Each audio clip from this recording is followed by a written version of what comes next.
सतरे खाल की अपार सिंधु पे सलात रहने वाले धन धन सतगुरु सत कबीर भक्त की पीड़ मिटाने वाले भक्त की पीड़ मिटाने वाले भक्त की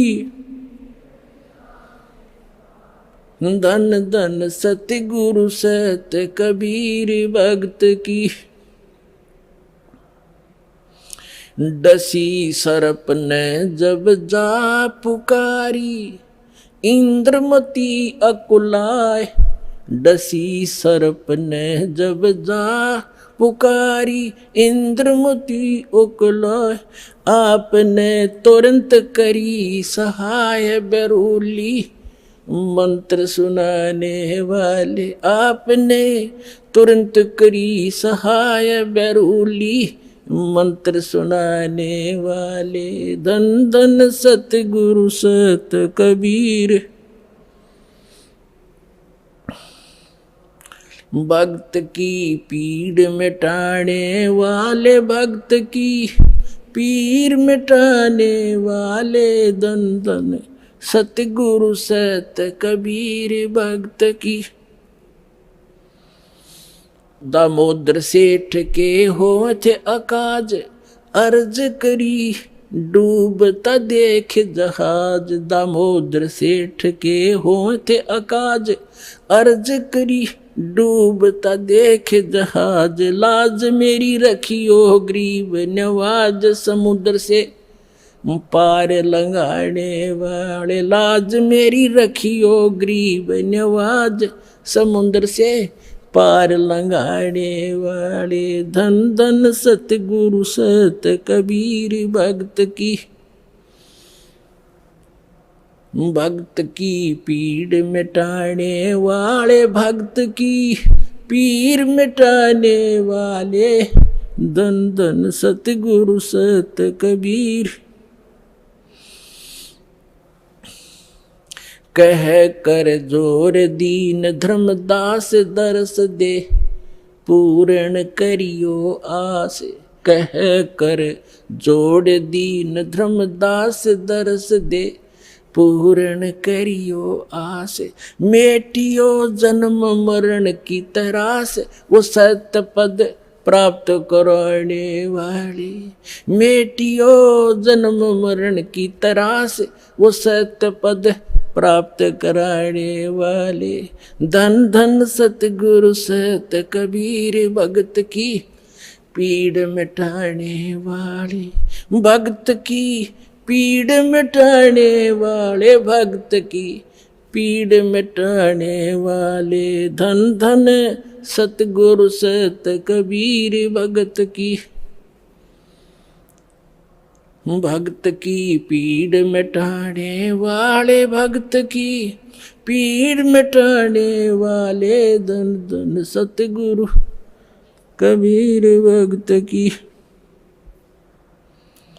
कह कर जोड़ दीन धर्मदास दरस दे पूर्ण करियो आस कह कर जोड़ दीन धर्मदास दरस दे पूर्ण करियो आस मेटियो हो जन्म मरण की तरास सत्य पद प्राप्त कराने वाले धन धन सतगुरु सत कबीर भक्त की पीड़ मिटाने वाले डसी सर्प ने जब जाए पुकारी इंद्रमती अकुलाए आपने तुरंत करी सहाय बिरहुली मंत्र सुनाने वाले परमात्मा ने लीला की रानी ने पूछा महाराज ये कौन सा मंत्र था परमात्मा ने कहा बेटा बिरहुली मंत्र है बिरहुली मंत्र क्या कि राम नाम जप बिरहुली है गुरु की शरण में रह बिरहुली वो तो एक बहाना बनाया था कि इस बालक को बढ़ा दूं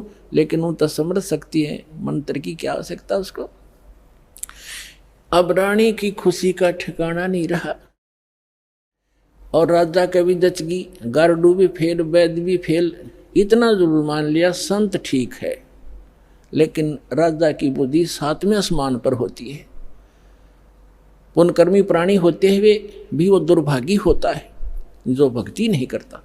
और रानी होते हुए या राजा होते हुए जो भक्ति करते हैं, सत साधना करते हैं, कैसे भी कर रहा है, परमात्मा कहते हैं जय कोई भक्ति करे कपट की और उसको भी अपनाऊं और श्याम दाम दंड भेद से ती फिर सिद्ध मार्ग लाऊं। अब देखो परमात्मा काल को आने भी नहीं देता, इसलिए आने दिया रानी का जच्चा ना हो या बात। संत जो साची कह गया, परमात्मा समझ रहे थे कि या फिर छोड़ दे हो गुरु, दूसरा गुरु आते ही उसके भी चरण छुआ और उसकी भी आरती तारा हो।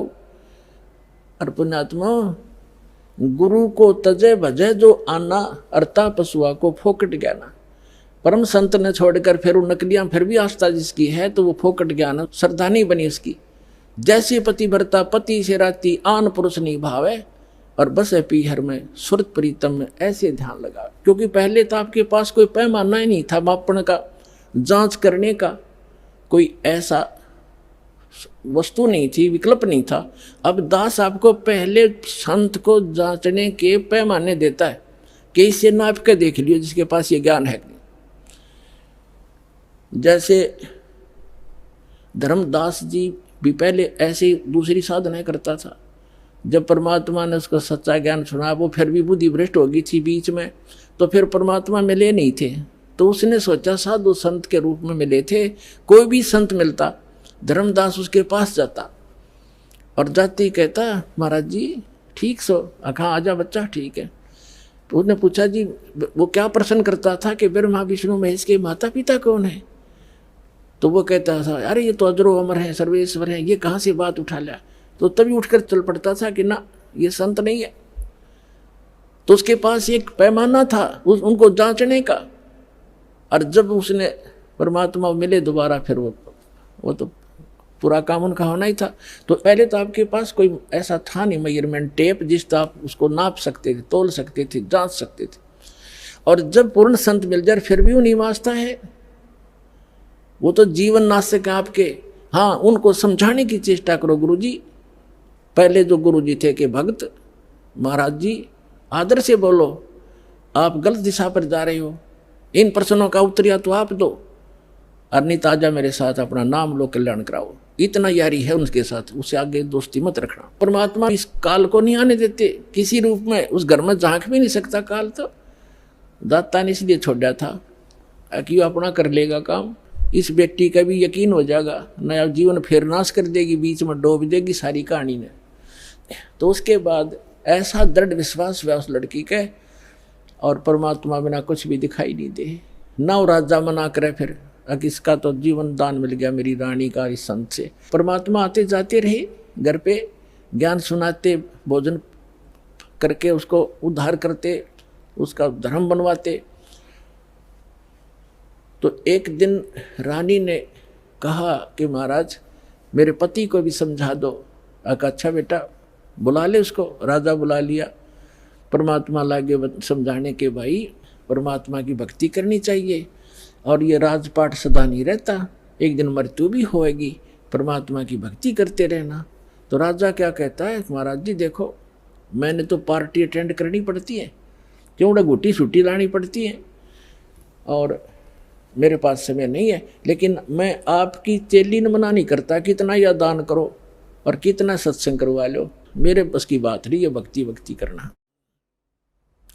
परमात्मा ने समझा देखो राज भी करो भक्ति भी करो। भक्ति में क्या लगता है, आप पार्टियों में जाते हो शराब मत पियो, वैसे तो साधु संत हो जाएंगे, पार्टी सुहावें को नहीं आपने, फिर भी किसी कारणवश जाना पड़ जाता है तो वहाँ काजू खाओ, किशमिश खा लो, वही बादाम खा लो और सेब संतरे खा लो, ये शराब डंगा क्यों पियो। तो बहुत समझा अग्नि महाराज जी मेरे बस की बात भी, फिर देखूंगा। कुछ दिन के बाद परमात्मा ने फिर प्रार्थना करी, बार बार रह कर समझाया, मान्या नहीं। लास्ट में ये कह दिया कि महाराज जी देख मुझे ना कहा करो आप, और आपकी चेली ने मैं मना नहीं करता, तो सारे खजाने लुटा दे और मैं कति बाधक नहीं बनता इसके बीच, मेरे बस की बात नहीं। तो परमात्मा कहते कबीर पिछले पाप से हरि चर्चा ना सुहावे और कह ऊँगे कह उठ चले ना और बात चलावे। तुलसी पिछले पाप ते हरि चर्चा ना भावे, जैसे जबर के बेग ते भाई भूख पैदा हो जा। तो जिसके पाप गणे बढ़ जाते हैं उन्हें राम नाम की वो मनुखा दाख भी कड़वी लगती है। जैसे जबरग्रस्त रोगी को मनुखा दाख, सेब, संतरे, रोटी भी कड़वी लगती है, वो मीठी वस्तु भी उसको कड़वी महसूस होती है। बुखार ने उसके शरीर की व्यवस्था इतनी बिगाड़ दी। इसी प्रकार पाप कर्मों से ग्रस्त प्राणी इस परमात्मा की मनुखा दाख सेब को खा नहीं सकता। उसके लिए तरीका है, जैसे कुनीन होती है मलेरिया का नाश करने के लिए, और कुनीन भी कड़वी, बुखार को सेट करने के लिए जिससे कड़वी वस्तु लग, उसके लिए कड़वा ही खाना पड़ेगा, न चाहते हुए फांकी मारनी पड़ेगी, और उस कड़वी दवाई खाने से रोग नाश हो जाएगा, फिर वो मीठी लगने लग जाएंगी। इसी प्रकार ये सत साधना भगवान की कथा ना चाहते हुए सुनते रहना चाहिए, फिर वो रोग नाश हो जाएगा। कुछ पाप ऐसे होते हैं जो परमात्मा के सच्ची ज्ञान के सच्चे वचन से, परम संत के वचन से, मुख से बोले हुए वचन से वो शीघ्र नाश हो जाते हैं, और फिर वो भूख जागृत हो जाती है भगवान की कथा की। ऐसे बहुत से व्यक्ति हैं शुरू में वो सुनते भी नहीं थे, अब आज 500 किलोमीटर से चलकर और 10वें दिन यहाँ आ जाते हैं। अब उनका पाप कर्म का बुखार उतर गया। अब परमात्मा ने कहा था कि बेटी आज तू 40 वर्ष की थी जब तेरी डेथ होनी थी। उसने कहा जी हाँ बिल्कुल ठीक 40 वर्ष की थी जिस दिन मेरे को सांप लड़ा, सर्प डसा, और अब मैं चाहूँगा जब मरेगी तू काल नहीं मार सकता तुझे। अब वो रानी होगी 80-82 वर्ष की। वो 1-2 बार उसने खुद भी कहा महाराज अब मुझे तो भेज दो सतलोक, सारा काम हो लिया। परमात्मा बोले बेटी देख ले कोई पोता पोती में आस्था तो नहीं है तेरी, कार कोठी में, घोड़े कोठी में, दैया आस्था रहेगी ना ऊपर, यहाँ तो तू फॉर्मलिटी करेगी, और ऊपर जाकर तो कति तेरी बार दिखाई देगी शीशे की तरह, फिर वो वापस पटकनी पड़ेगी। मैंने अगना जी आप तो अंतर्यामी हो, मेरे कोई मन में नहीं है, मैं तो कति फारे गोरी हूँ, अपने ज्ञान ऐसा दे दिया, मृत्यु तो होनी ही है, चलते हाथ पाँव हो जाओ और अच्छा है। तो जब वो 80-82 वर्ष की होगी तो परमात्मा ने कहा कि ले चल इंद्रमती सतलोक चलते हैं। चलो जी। अब परमात्मा अकेले आए थे और किसी को नहीं दिखाई दे रहे थे, और इंदुमती को दिख रहे थे, वो चलेगी। औरों के देखने लगे रानी मर गई, क्या हो गया, पेरानी हार्ट फेल हो गया, कुछ भी कहते रहो, वह गई अपन उसको पता भी नहीं तो मरी है। तो मान सरोवर है ऊपर एक, यहाँ पर मान सरोवर है, उस मान सरोवर पर जाकर कुछ दिन के लिए इस जीव को वहाँ रखा जाता है। वहाँ रखने के बाद फिर इसकी भावना देखी जाती है ये अभी कितनी और कमज़ोर है। तो वहाँ जब मान सरोवर पर जा लिए उसमें स्नान कराया जाता है, कुछ आवरण जो गंध है हमारे आत्मा के मैल वहाँ परमात्मा के मंत्रित जल से भी ठीक होते हैं। तो बाहर आकर बैठगी रानी स्नान करके, और परमात्मा ने पूछा बेटा अब फिर देख ले कोई आस्था तेरे नीचे के लोक में तो नहीं किसी की, तेरी संपत्ति में। तो उसके मन में एक बात खटकेगी कि हे महाराज आपके ज्ञान से मुझे तो बहुत कुछ जानकारी होगी, लेकिन संसार की दृष्टि में जो मेरा पति है, अब तो मुझे अपने ओरिजिनल पति का पता लग गया, परम अक्षर ब्रह्म वो हमारा पति है। लेकिन शरीर का जो पति है वो बहुत बड़ी आदमी था, लेकिन उसकी नालायक की है मालिक, उसने भजन नहीं किया। लेकिन आज जो मुझे उपलब्धि हुई है उसमें उसका बहुत बड़ा सहयोग है मेरे पति का। उसने मुझे मना नहीं किया, यदि वो मुझे मना करता तो पत्नी तो अपने पति के विवश होती हैं, वो आपको भी प्रवेश नहीं करने देता समर्थ था, और मुझे भी भक्ति से वंचित करा देता। उस देवता ने कोई बाधा नहीं करी। यदि उसका कोई क्रेडिट बना हो इस काम का तो मेरी प्रार्थना है भगवान उसको भी शरण में लेना। पुण्यात्मा परमात्मा जान गए कि यह भी कमजोरी है। जैसे कल बताया था, एक वृद्ध व्यक्ति डॉक्टर के पास चला गया, कमजोर सा होता ही है वृद्ध, मांस खत्म, अस्थि पंजर शेष। डॉक्टर से कहने लगा डॉक्टर जी मेरी पिंडी भड़के हैं, पिंडियों में दर्द होता है, पिंडलियों में। डॉक्टर ने देख लिया, अब दूर रहते हैं, कमजोर वीकनेस के कारण है कि कमजोरी है बाबा। फिर कहने लगा जी मेरी सांथल भी दर्द करती है। डॉक्टर बोला कमजोरी है बाबा। मेरे सिर में दर्द रहता है डॉक्टर जी। डॉक्टर बोला जी कमजोरी है। फिर बोला मैं खड़ा होता हूँ चक्कर सा आता है। डॉक्टर बोला कमजोरी है। वो वृद्ध गुस्सा हो गया, ने बोला तू डॉक्टर है गम चक्कर, एक के बाद जाना है कमजोरी कमजोरी, कुछ और भी बतावेगा। तो डॉक्टर बोला यह भी कमजोरी है। क्योंकि कमजोर आदमी ने गुस्सा आया करे, ये भी ड्यू टू कमजोरी है, वीकनेस है। तो पुण्यात्मा परमात्मा जानेंगे अज्ञा भी कमजोरी है जो या बोल रही है, उसके प्रति इसका लगाव शेष है या आप भी डूबेगी।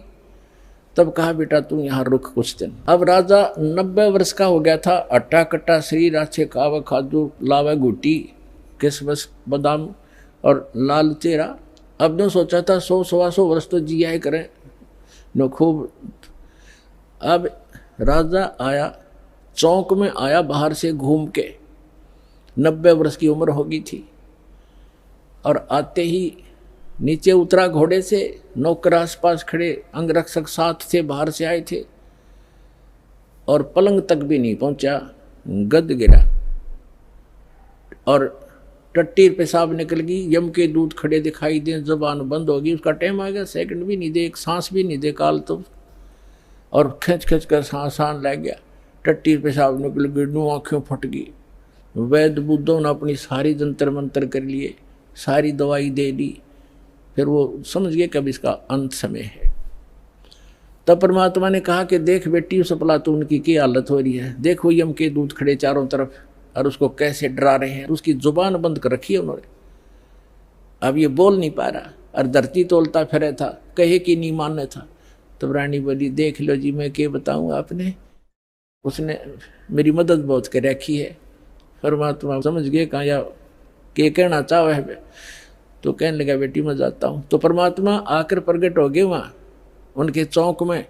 कबीर साहब के आते ही यम के दूत ने हो गए, एकदम गायब हो गए, राजा होश में आ गया, और उसने सामने परमात्मा खड़े दिखाई दिए, चरणों में पड़ गए, और वो यम के दूत आकाश में दिखे, वो नो देखकर कभी भगवान की तरफ देखे। परमात्मा बोले भाई आज तेरा एंड आ गया था चंद्र विजय, तेरा सांस शेष नहीं था। ने बोला जी सही बात है। तो परमात्मा बोले अब क्या चाहिए तुझे, अगजी मैंने भक्ति दे दो, भक्ति दे दो, भक्ति करूँगा। तो अपने आत्मा अब आँख खुला आदमी की जब पक्की यकीन हो जाए कहाँ टिकट कटेगी, तब भगवान दिखाई देता है। कहते हैं दुख में सुमन सब करे, सुख में करे ना कोई, और जय सुख में सुमन कर ले दुख क्यों होए। तो परमात्मा बोले 2 साल दूंगा तेरे को, और 2 वर्ष में जो भक्ति कर लेगा तो ठीक से, ना तो फिर तेरी बिरान मिट्टी हो जाएगी। दे के बच्चों ने राजपाठ और बैठ गया माला लेके। 2 साल के अंदर सारी कसर काट ली। कहते हैं जीवन तय थोड़ा ही बला जब सत सुमरण हो, और लाख वर्ष का जीवना लिखित रहनी को। तो इस प्रकार उन दोनों प्राणियों का मोक्ष किया उस कबीर भगवान ने। बोलो सतगुरुदेव की।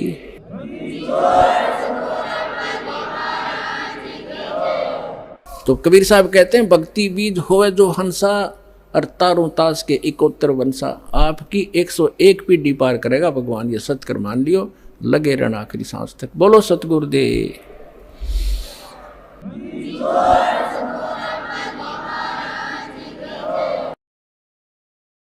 परम पिता परमात्मा पूर्ण ब्रह्म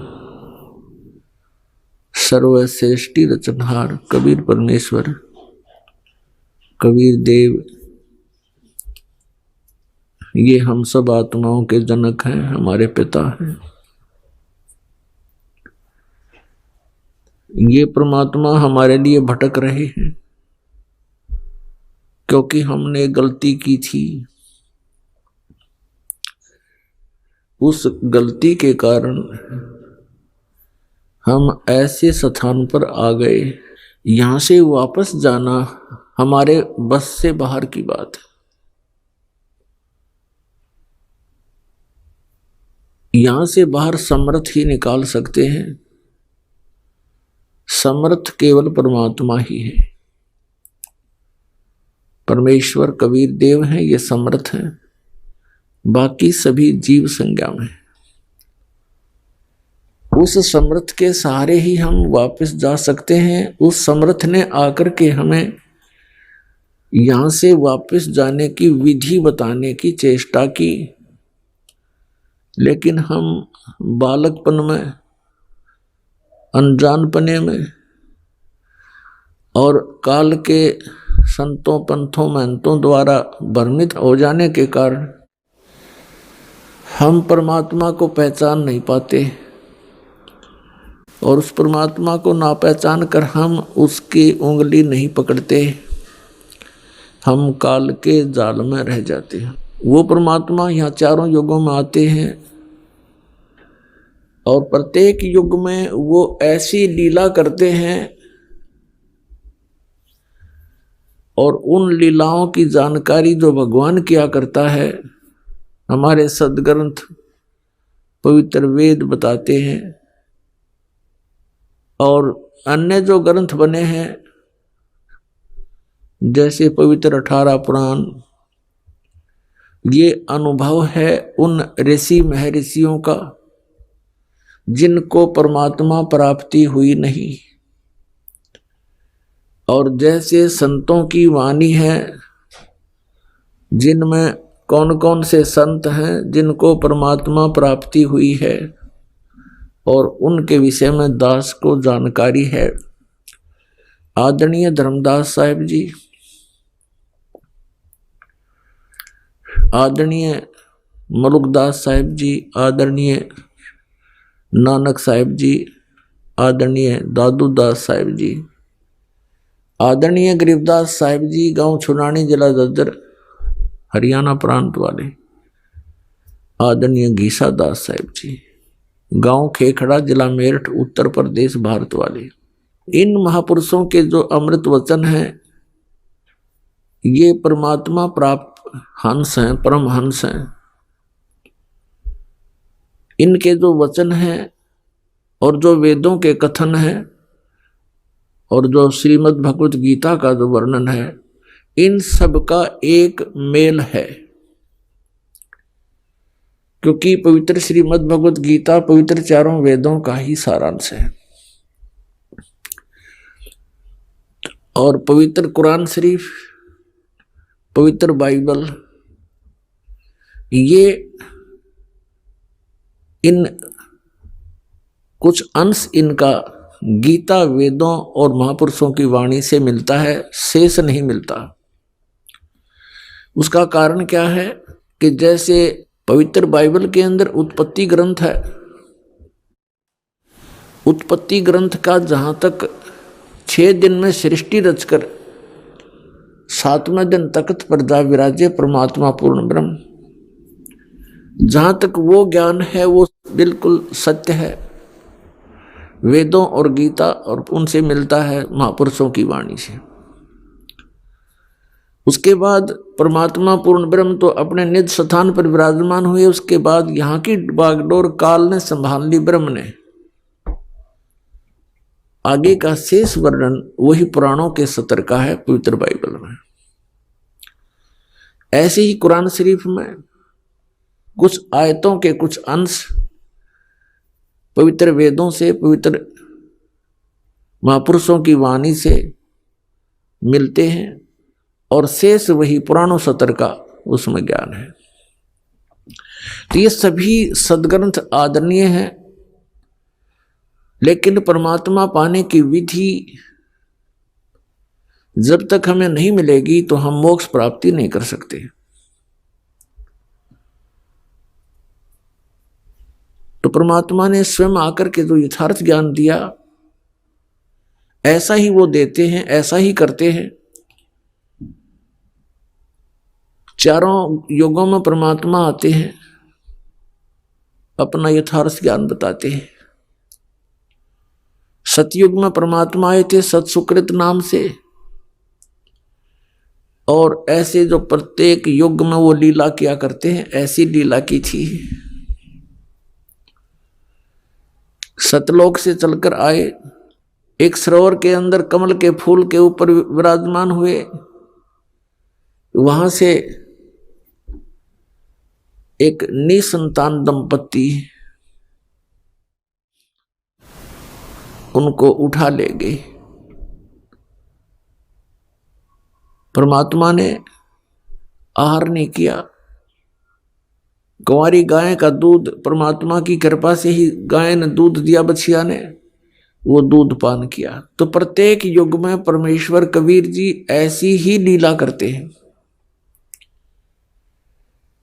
और वो सतलोक से चलकर आते हैं, शिशु रूप धारण करते हैं, जल के ऊपर विराजमान होते हैं, जिस कारण से इस परम अक्षर ब्रह्म को, सत्य पुरुष को, कबीर देव जी को नारायण भी कहा जाता है। उस पूर्ण परमात्मा की उपमा के आधार से यहाँ के अन्य भगवानों को भी नारायण कहने लगे। जैसे भगवान विष्णु जी शेष नाग की सैया पर विराजमान होते हैं, जिस कारण से कहते हैं ये नारायण कहलाते हैं। पुण्यात्माओं, गृह मंत्री तो भारत सरकार का भी होता है और गृह मंत्री एक प्रांत सरकार का भी होता है। इसमें दिन रात का अंतर होता है। ऐसे ही इसको समझ लेना। पुण्यात्माओं, परमात्मा चारों युगों में आते हैं। सतयुग में सत्सुकृत नाम से आए थे और त्रेता में मुनिंदर नाम से, द्वापर में करुणा में नाम से,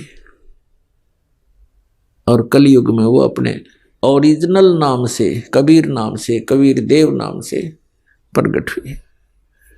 पुण्यात्माओं, ये कबीर नाम इतना पवित्र है, इसको स्वाभाविक भी अगर आपकी जुबान से उच्चारण हो जाए तो भी पुण्य आता है। ये इतना पवित्र नाम है। और कुरान शरीफ में तो यहाँ तक लिखा है कि ये एक कलमा है उनका, अल्लाहु अकबर, अल्लाह कबीर। कहते हैं ये मंत्र जो है, कलमा माने मंत्र है, ये ऐसा मंत्र है आसमान के सभी दरवाजों को खोल देता है। अब कहने का भाव ये है कि इन महापुरुषों को जो ज्ञान हुआ हजरत मोहम्मद जी को, वो अधूरा ज्ञान था। अधूरे का मतलब है जैसे कुरान शरीफ सूरत फुरकानी 25 और आयत नंबर 52 से 59 तक कुरान शरीफ के ज्ञान देने वाले अल्लाह ने अपने द्वारा भेजे गए उस पैगंबर नबी को, यानी हजरत मोहम्मद जी को संदेश दिया है। आयत नंबर 52 में कहा है कि मैं जिस कबीर अल्लाह के विषय में तुझे बताने जा रहा हूं, तू मेरी हिदायत पर विश्वास करना। और ये काफिर इस कबीर को अल्लाह नहीं मानते, ये तो अन्य देवी देवताओं तक सीमित हैं। इनके साथ तू संघर्ष करना। संघर्ष का, जिहाद का अर्थ कोई खून खराबा, लड़ाई झगड़ा, लठ बजाना नहीं। जिहाद का अर्थ है संघर्ष करना। इनकी बातों में मत आना, मेरे द्वारा दिए गए ज्ञान पर दृढ़ रहना। इतनी सी बात है। तो क्या बताया कि मैं जिस कबीर के बारे में जिक्र कर रहा हूं, ये सुप्रीम पावर है और ये वही परमात्मा है जिसने 6 दिन में सृष्टि रची, 7वां दिन तख्त पर जा विराजा। और ये वही परमात्मा है जिसने पृथ्वी बनाई, पृथ्वी के अंदर मीठा खारा जल भर दिया। और ये वही कबीर परमात्मा अपने भक्तों के पापों को नाश कर देता है। और ये परमात्मा वही है जिसने 6 दिन में सृष्टि रची, 7वां दिन तख्त पर जा विराजा। ये अल्लाह कबीर है। और इसकी खबर किसी बाखबर से पूछो।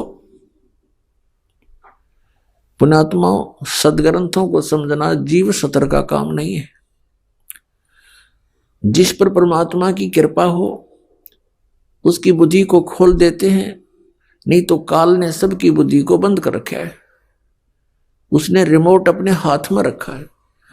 और जब परमात्मा परमेश्वर कबीर जी की कृपा होती है जिस प्राणी के ऊपर, वही फिर इन गुड़ रहस्यों को समझ और समझा सकता है। इस दास पर दया करी परमात्मा ने। आप पुण्यात्माओं के लिए कि इन सदग्रंथों में दबे खजाने को खोलने की वो की मुझे दे दी, वो चाबी दे दी, ताकि मैं आपके रूबरू खजाना कर सकूं।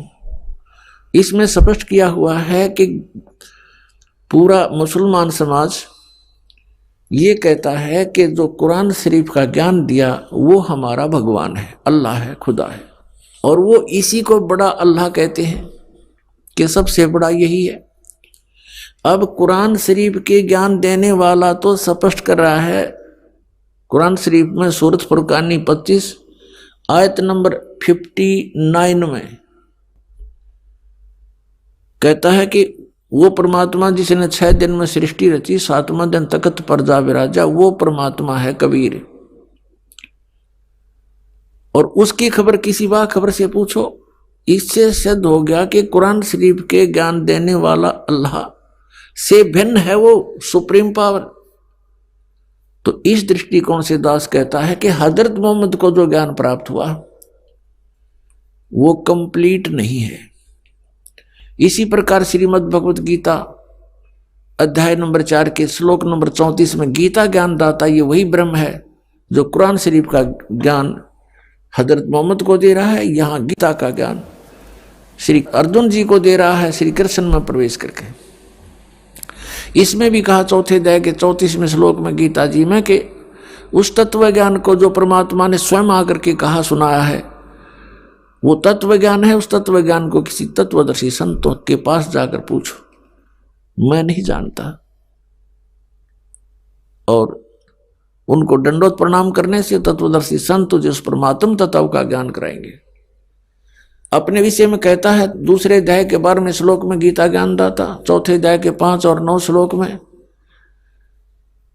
और 10वें अध्याय के दूसरे श्लोक में अर्जुन तेरे और मेरे बहुत जन्म हो चुके, तू नहीं जानता मैं जानता हूं। इसे सिद्ध हो गया कि गीता ज्ञान दाता नाशवान है, ये कंप्लीट गॉड नहीं है।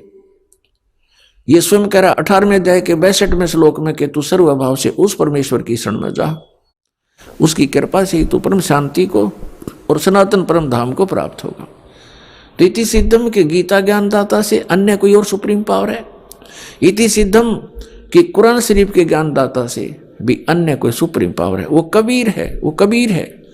ये कहां से प्रमाण है? पवित्र 4 वेदों में और पवित्र उन महापुरुषों की वाणी में जिन्होंने परमात्मा को पाया है, जिनके नाम अभी आपको गिनाए थे। तो ये परमात्मा चारों युगों में आते हैं, स्वयं यहाँ चलकर आते हैं, अपनी जानकारी यथार्थ रूप में वो स्वयं ही देते हैं, अपने द्वारा रची हुई सृष्टि का ज्ञान वो स्वयं ही देते हैं। कलयुग में परमात्मा कबीर नाम से आए। ये परमात्मा कहते हैं मैं रोवत हूं सृष्टि को, सृष्टि रोवे मोहे। और कह कबीर हमारे वियोग को समझ नहीं सकता कोई, मैं रोवत हूं सृष्टि को। परमात्मा कहते हैं कि मैं अपने बच्चों को रो रहा हूं, इनके लिए भटक रहा हूं कि किसी प्रकार इनकी आंखें खुल जाएं, इनको ये सुधि आवे, ध्यान आवे कि तुम कहां पड़े हो इस गंदे लोक में। सारा जीवन बर्बाद कर देते हो, माया जोड़ जोड़ के कोई ठीक बंगले बना बना में अनमोल मनुष्य जीवन बर्बाद कर देते हो। 1 मिनट में मृत्यु हो जाती है, मकान पूरा हुआ नहीं मृत्यु हो जाती है। तो शर्मा मारेंगे उस मकान का जिसका हमें ये भरोसा नहीं कि कल क्या हो जाए जीव के संग में। और जो मूल कार्य था जीवन का, इस मनुष्य जीवन का, वो हमसे भुला दिया। एक फिर ऐसा माहौल बना दिया काल भगवान ने। आप देखते हो कहीं पर कोई ताश खेल कर अपना जीवन नाश कर रहा है, इतने अनमोल जीवन को, इतने अनमोल जीवन को, और भांग के बाड़े खो रहे हैं बगैर ज्ञान के। पुणात्माओं आप भी ऐसे ही थे, हम भी ऐसे ही थे। और जिस दिन से परमात्मा के ज्ञान की रोशनी हुई है उस दिन से वो दिन याद है जिस दिन से ये संदेश मिला था भगवान का, ये मार्ग हमें प्राप्त हुआ। तो इस प्रकार इस ज्ञान को आप से प्रार्थना है जनसाधारण तक पहुंचाओ। अपने भाई बहन रिश्तेदार अड़ोसी पड़ोसी ग्वांडी सबसे प्यार से समझाने की चेष्टा करो। ये महाउपकार का कार्य है, महापरोपकार का कार्य है। अपने जीवन को हम नष्ट कर रहे हैं और हम भूल गए उस मार्ग को, भूल गए हम इस मनुष्य जीवन के मूल कार्य को। तो उसको बताने के लिए स्वयं परमेश्वर आते हैं। अब चारों युगों में परमात्मा आए, क्या बताते हैं? मैं रोवत हूं सृष्टि को और ये सृष्टि रोवे मोहे। ये बूढ़ी आत्मा जब दुखी होती है, किसी का पुत्र मर जाता है, किसी की पुत्री विधवा हो जाती है, किसी का और ना जाने कितने प्रकार की आपदाएं शरीर पर आ जाती हैं, तो फिर ये भगवान की खोज करते हैं। और काल ने जगह जगह अपने दूत एजेंट बना दिए, बैठा दिए, जिनके पास कोई भक्ति नहीं, कोई पावर नहीं कि वो किसी संस्कार को बदल सके, कोई प्रारब्ध कर्म का नाश कर सके। तो उन संतों के पास भटक कर ये प्राणी आखिर में मृत्यु को प्राप्त हो जाता है, क्योंकि उनके पास वो मंत्र नहीं है, उनके पास उस परमात्मा की पावर नहीं है जो हमारे प्रारब्ध में आए हुए संकटों का नाश कर सके। इसलिए इन्होंने अपना अज्ञान विधान बना दिया कि परमात्मा पाप नाश नहीं कर सकता, क्योंकि इनके द्वारा की गई उपासना से वो लाभ मिला नहीं। जिस कारण से इन्होंने अपने अज्ञान सोच शास्त्र विरुद्ध ज्ञान से भर दिए, अन्य अपने उपनिषद बनाकर अपने सोच की, अपने अनुभव की पुस्तकें बनाकर समाज में फीड कर दी और कह दिया कि वेदों और गीता और पुराणों के आधार से हमने इनको रचा है। बोली जनता ने उनको महाविद्वान मानकर संस्कृत के ज्ञाताओं को, और ये जान लिया कि इसमें जो लिखा वेदों वाला ही ज्ञान है। तो जिस कारण से हम जो थोड़ा बहुत विद्वान बनने की चेष्टा की तो उस अज्ञान को ठोक लिया। जो उन अज्ञानी ऋषि महर्षि मंडलेश्वरों का ज्ञान था, उनके द्वारा बनाए गए उपनिषद पढ़ते रहे, वेदों तक हमारी पहुंच हुई नहीं। और जब समाधान के लिए हम घर से निकले, क्योंकि जब प्राणी दुखी होता है, जब तक इसके पुण्य चलते हैं इसको कोई हानि नहीं होती। घर में भी सुख होता है, संतान भी ठीक होती है। तो ये सोचता है कि जो साधनाएं मैं प्रतिदिन करता हूं इससे मुझे लाभ हो रहा है। उनके करते करते फिर एकदम बिजली गिर जाती है, उसका कोई प्रोटेक्शन हो नहीं पाता। तो फिर ये सोचता है कि अब क्या करूं। फिर कोई बताता है कि वहां ऐसे ऐसे एक मंदिर में महात्मा रहता है, वहां जाइए। उस मंदिर के महात्मा के पास जाता है तो जैसा भी वो मंदिर का पुजारी बताता है, जंतर मंत्र वो भी करता है, उससे कोई लाभ नहीं होता। फिर आगे चलता है, कोई बताता है कि वहां गुफा में बैठा है एक महात्मा, तो वहां चला जाता है। कोई कहता है वहां जगन्नाथ जी के मंदिर में जाने से आपके सर्व पाप नाश हो जाएंगे, वहां भी जाता है। वहां से भी जब लाभ नहीं होता तो फिर या तो मर लेता है तब तक, या फिर नास्तिक हो जाता है। और फिर धनी बनने के लिए दूसरे तरीके अपनाता है, जैसे रिश्वत लेना, चोरी करना, डाके मारना, मिलावट करना, झूठ बोल कर ठगना। तो ये विधि धनी होने की नहीं, ये तो दूना निर्धन होता प्राणी से, पाप का भागी बनता है। अन्य तरीके से जुड़ा हुआ धन जीव के पास कभी नहीं रहेगा, क्योंकि वो उसके भाग्य में नहीं है। जैसे एक व्यक्ति बता रहा था कि मेरा पुत्र, इकलौता पुत्र बीमार हुआ, उसके उपचार के लिए जैसा भी जिसने कोई बताया, पहले तो लोकल डॉक्टरों से, शहर के डॉक्टरों से दिखाया, राहत नहीं मिली। किसी ने बताया कि वहां झाड़ा लगवा लो, जाते ठीक हो जाता है, वहां गए, उसने जैसी क्रियाएं महीने 2 महीने की बताई वो की, हजारों रुपये लग गया, कोई लाभ नहीं हुआ। फिर किसी ने कहीं बताया, किसी ने किसी पहाड़ पर बताया। अंत में फिर इतना कमजोर हो गया कि वो all India medical institute Delhi में दिखा, तो वहां जांच से पता चला कि उसके दोनों किडनी खराब हो गई। जैसे तैसे करके रिश्तेदारों से किडनी लेकर के पैसे में बदलवाई, चेंज करवाई, लड़का स्वस्थ हो गया। आज से 15-20 वर्ष पहले की बात है। उसमें कहता पूरे प्रोसीजर में, उसके पूरे ट्रीटमेंट में 3.5 लाख रुपए खर्च हो गए। वर्तमान की तो पुण्यात्मा वो 20 लाख समझो। उसके बाद खुशी मनाई कि चलो बच्चा जीवित हो गया, पैसे की कोई बात नहीं। वो बता रहा था कि मैंने जो पैसा कमाया था, अब इस ज्ञान के सुनने से मेरी आंखें खुली कि मुझे ये सजा थोड़ी थी। क्या हुआ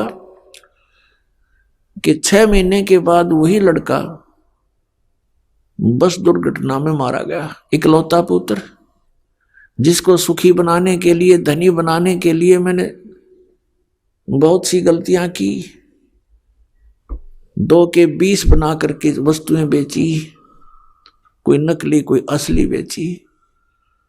एक बार तो पैसा बहुत आता दिखा, जब बच्चा बीमार हुआ, रोज प्रतिदिन खर्च होने लगा, वो पैसा भी गया और भी कर्जा मेरे सिर पर हो गया और वो पुत्र भी चला गया। अब आपके ज्ञान से, सत्संग से पता चला कि वो पैसा तो गया सो गया, लेकिन वो पाप ज्यों के ज्यों रखे हैं जो उस धन के इकट्ठा करने में हुए थे। मेरा कलेजा कांप गया। आज आपके वचन, परमात्मा के वचन सारे साची लगे, और जब तक मैं सुखी था मेरे कान्ना में भी प्रवेश नहीं होते थे। मैं राम नाम को सुनकर प्रसन्न नहीं होता था, क्योंकि मैं सुखी गना था। तो पुण्यात्माओं, हम ऐसे नास्तिक बनवा दिए काल ने। काल का उद्देश्य है कि ये भगवान से दूर हो जाएं, और विशेषकर कलयुग में, क्योंकि कलयुग में परमात्मा से इसका प्रॉमिस हो गया है, हुआ था। इसने खुद अपने मुख से कहा है कि आप कलयुग में कितने प्राणी ले जाना, 3 युगों में जीव ना ले जाना भगवान। परमात्मा को पता था इस बात का कि सतयुग त्रेता द्वापर में इनके पुण्य कर्म गणे रहेंगे, और जब तक प्राणी के पुण्य कर्म हैं ये सुखी रहता है, और जब तक ये सुखी है इसको भगवान की आवश्यकता कतई नहीं। जैसा, लेकिन आत्मा भगवान की भक्ति बिना रह नहीं सकती। तो जैसा भी ये समाज से या किसी अन्य व्यक्ति से जो ज्ञान सुन लिया भक्ति का, उस पर आरूढ़ होकर के साधना करता रहता है। वो सोच तो ये रहा कि इन साधनाओं से मुझे पुण्य हो रहा है, और वो हो रहा है उसके पूर्व जन्म से प्रारब्ध ही प्राप्त हो रहा है। तो जिस कारण से सतयुग त्रेता द्वापर तक ये प्राणी परमात्मा को चाहता नहीं, अगर उस ज्ञान से, उस मार्ग से हटकर भी बताना चाहे तो कति स्वीकार नहीं करता, क्योंकि सबकी समाधियां लगती हैं, सब शरीर होता है, बलिष्ठ होते हैं। तो अब कलयुग में आकर इन सभी गुणों की हानि हो जाती है। ना शरीर बलिष्ठ रहता है, ना पूर्व जन्म के पुण्य रहते हैं, साधनाएं भी करते हैं लेकिन फिर भी दुखी रहते हैं। तो परमात्मा ने यह समय इसलिए सिलेक्ट किया था, काल ने यह सोचा था कि तब तक मैं इनको नास्तिक बना दूंगा, अपने दूत भेजकर इनको भ्रमित कर दूंगा, परमात्मा से कोसों दूर कर दूंगा, परमात्मा का नामो निशान मिटा दूंगा। और इसने जितना संभव हो सका कर दिया। लेकिन समर्थ की अब शक्ति देखना, अब नए सिरे से विधान बन रहा है, नए सिरे से भगवान की जानकारी हो रही है। परमात्मा का हमें नामो निशान पता नहीं था, अब कबीर को भगवान बताते हैं। तो अज्ञान आधार से ये मन स्वीकार करने को कतई तैयार नहीं होता, खड़े पैर गाड़ दे है अड़ियल घोड़े की तरह। लेकिन सच्चाई में इतनी ताकत होती है कि वो अपना स्थान अवश्य बनाती है। अब इसने अपना पूरा जोर लगा दिया, मजहबों में बांट दिया हमारे को, हिंदू बनाए, फिर ईसाई बनाए, मुसलमान बनाए, सिख बना दिए।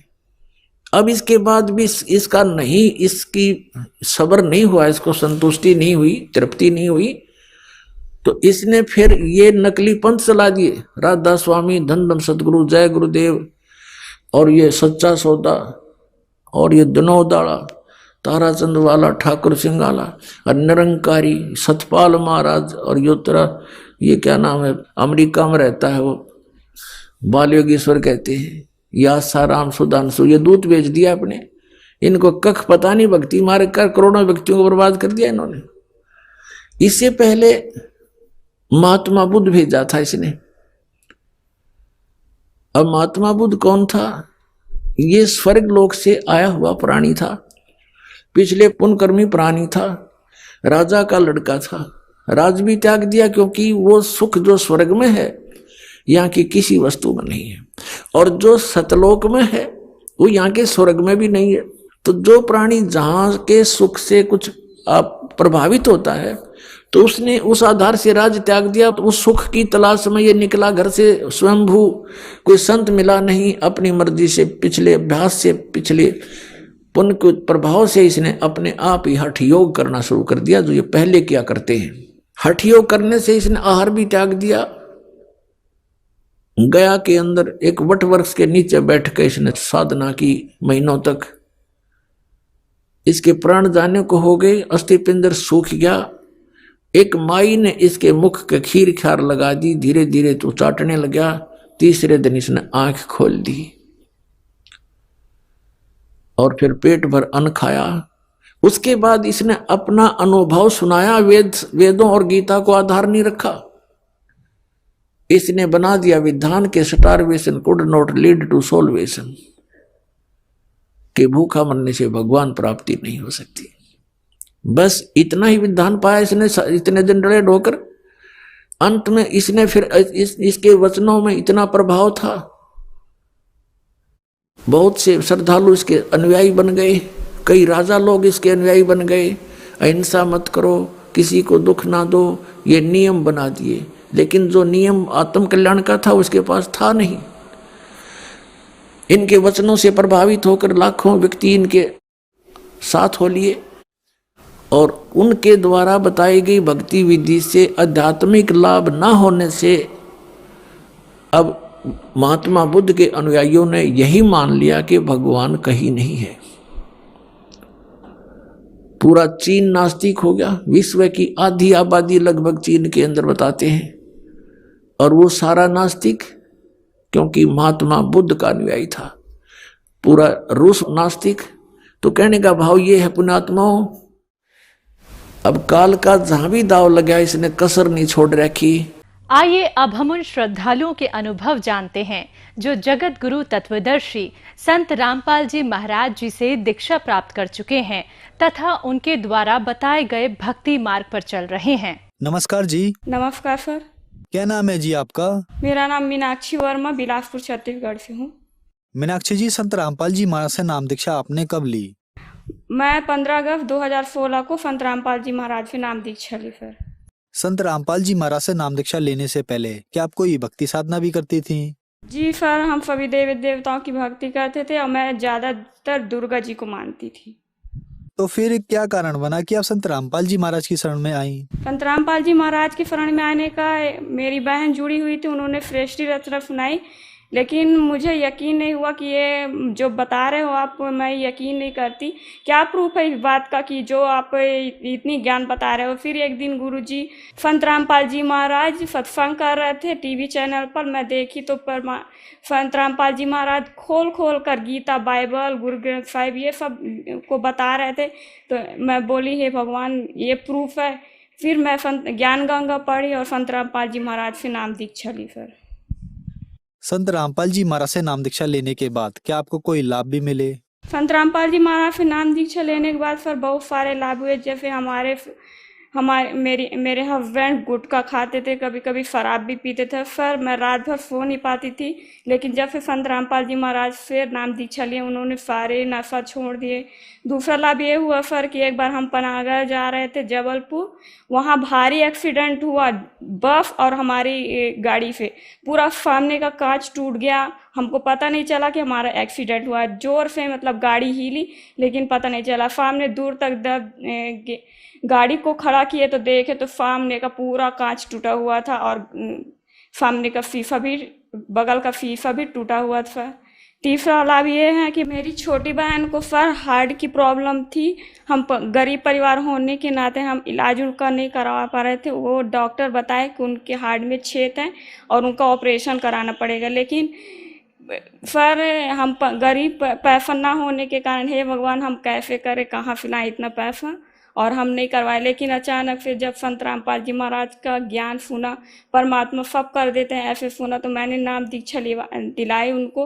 और जिस दिन संत रामपाल जी महाराज से नाम दीक्षा ली है, उस दिन से उनको एक भी टेबलेट खाने को नहीं मिला और ऐसी कभी उनका तबीयत खराब नहीं हुआ। तीसरा लाभ ये हुआ सर कि एक बार हमारा बोर हो रहा था, उस टाइम बेन लगा हुआ था बोर में, और हमको पता नहीं था कि वो मतलब बेन लगा हुआ है। लेकिन गाड़ी आ चुकी थी, बोर हो रहा था और पुलिस की गाड़ियां गांव में घूम रही थी। और हम परमात्मा फिर सारी रात अरदास किए कि हे बंदी छोड़, हे संत रामपाल जी महाराज, हमारा बोर कैसे होगा। लेकिन पुलिस की गाड़ियां घूम रही थी गांव में और उनको सुनाई नहीं दिया कि मतलब बोर हो रहा है, और रातों रात बोर करवा के और परमात्मा संत रामपाल जी महाराज की दया से हमारा बोर हो गया। चौथा लाभ ये है सर कि मेरी एक बहन है, वो नाम दीक्षा ली हुई है, और उनका हस्बैंड को अभी कोरोना वायरस हो गया था। उनका कोरोना वायरस मतलब 30% ऑक्सीजन चला गया था, और डॉक्टर फाइन ले लिए थे, मतलब बोल रहे थे अब ये मतलब लास्ट ही है, इनका कुछ नहीं होने वाला। लेकिन हम परमात्मा से अरदास किए। बंदी छोड़ सदगुरु रामपाल जी महाराज कहते हैं कि जो सद्भक्ति करता है उसको कबीर साहब बड़े से बड़े कष्ट को भी दूर कर देते हैं। 2 दिन के अंदर सर उनका पूरा ऑक्सीजन लेवल 90% आ गया। और वो उनकी जो वाइफ थी, जो जिन्होंने नाम दीक्षा लिया था, उन्होंने 1 महीने उनके साथ मतलब 24 घंटे में 24 घंटे उनके पास रही, ले वो कोरोना वायरस से इन्फेक्टेड नहीं हुई सर। उनका ऑक्सीजन लेवल 30 हो गया था, लेकिन संत रामपाल जी महाराज की दया से 2 दिन के अंदर परमात्मा ने ऐसी रजा की कि उनका ऑक्सीजन लेवल 90% चला गया, और वो आज पूरी तरह से स्वस्थ हैं सर। चौथा लाभ ये है सर कि मेरी बहन एजुकेटेड हैं और उनकी शादी नहीं लग रही थी। हम भगत समाज से जुड़े हुए थे सर, लेकिन भगत समाज में मतलब शुरू में जुड़े हुए थे, रामायणी कैसे करना क्या करना वो सब पता नहीं था। बड़ी मुश्किल से एक जगत का लड़का मिला, वो भी नाम उपदेश ही नहीं था। अब हमारे सामने सबसे बड़ी समस्या ये हुई कि हम भगत परिवार से जगत में कैसे मतलब वो करें, शादी करें। तो परमात्मा ने ऐसी रजा की कि 10 दिन के अंदर हम परमात्मा ने व्यवस्था की, और भोपाल रामायणी सम्मेलन में उनका रामायणी हुआ। आज वो दोनों भगत हैं।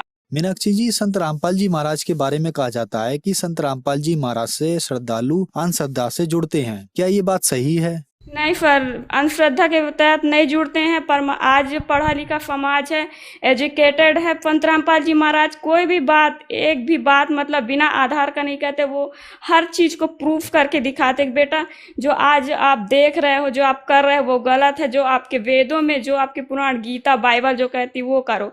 तो संत रामपाल जी महाराज किसी प्रकार का गलत नहीं बताते हैं। यदि कोई भी व्यक्ति संत रामपाल जी महाराज का ज्ञान जानना चाहता है तो वो वेद, पुराण, गीता, बाइबल को मिलाए और संत रामपाल जी महाराज के लिखित पुस्तकों से मिलान करे। अगर ये गलत है तो हमारे संत रामपाल जी महाराज गलत है, अगर वो सही है तो हमारे संत रामपाल जी महाराज सही है। वो सिर्फ इसी बात पर डिसाइड कर सकते हैं।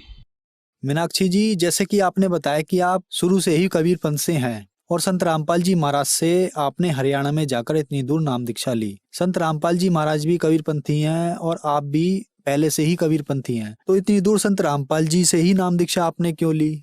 संत रामपाल जी महाराज से नाम दीक्षा लेने का सिर्फ एक ही कारण है सर, उनका ज्ञान जो है ना वो वेद, शास्त्र, गीता से मिलान करता है, और अन्य कबीरपंथियों का ज्ञान किसी ग्रंथों से मिलान नहीं करता है। वो प्रूफ सहित बताते हैं, वो अपनी तरफ से एक बात भी नहीं रखते। जितनी भी किताबें लिखी हुई है वो प्रमाण सहित लिखा हुआ है। वो किसी भी किताब को आप देख लीजिए उठा के, वो उसमें अध्याय नंबर, प्रश्न नंबर, श्लोक नंबर सब लिख के परमात्मा संत रामपाल जी महाराज ने दिया हुआ है जन जन तक पहुँचाने के लिए। संत रामपाल जी महाराज से नाम दीक्षा कैसे ली जा सकती है? रामपाल जी महाराज से नाम दीक्षा लेने के लिए कई चैनलों पर संत रामपाल जी महाराज का सत्संग चलता है। उसके नीचे पीली पट्टी लिखी हुई होती है, उसमें से आप नंबर नोट कर सकते हैं। और बहुत सारी किताबें हैं संत रामपाल जी महाराज का, उसमें नंबर नोट दिया हुआ, उसमें से आप कॉल करके और एड्रेस पता कर सकते हैं। धन्यवाद जी। जी सत साहब।